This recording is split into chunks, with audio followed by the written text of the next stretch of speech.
Hey everybody, hope you're having a great day. I want to tell you today about my first church leadership position that I was in. I was a music and youth minister back in Waco, Texas, at a church that was kind of outside in the country a little bit, and outside of town in the country a little bit, and a small church, just a few people going to church there, and they hired me to be the music and youth minister at the ripe old age of 20 years old.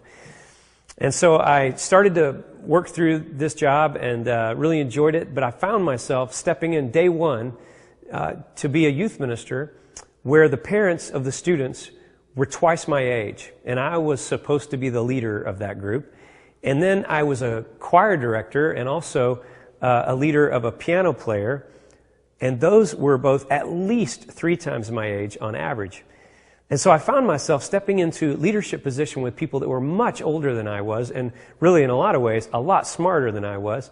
And early on in those days, I tell you, I made, most things went pretty well, but I made some leadership blunders along the way, for sure. And they had a lot of grace on me, I guess, because I was young, and they were trying to help me out and probably saw me as a project, and maybe they figured I would never do this again. But anyway, they were super nice to me and everything. But along the way, I was able to kind of learn a few things about what it's like to lead people that are older than we are. And we're going to be talking about that a little bit today. And for many of you, you're younger leaders. You are younger leaders. And most of the people I work with these days are younger leaders trying to lead up to people that are older than them.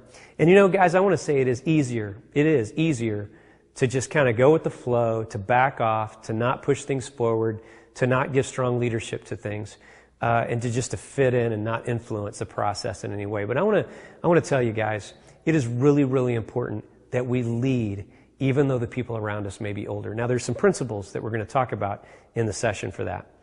Also, there's another piece to this, and that is leading from the middle of the pack. I've been, for over 20 years, a middle of the pack leader. I've not been in a church setting. I've not been like the lead person. I've always been the number 2 person or whatever. And so it's important to understand how is it that we can lead those that are even our bosses and stuff like that, because typically the creatives, the ones that are in the music and creative arts and stuff, are not the point leader, but we're usually kind of the second or third or whatever leader down the pipe. So it's important for us to know how in those settings to still lead, to still influence the process even still. So 20 years or so I've been doing that, and I want to tell you that I don't know all the answers. I haven't got the whole thing figured out, but I have learned a few things along the way. I want to kind of share some of those with you today, and hope that goes well for you. Be a smart leader, be a great leader, and learn as much as you can in this process so that you can influence. All right? Have a good time. We'll see you.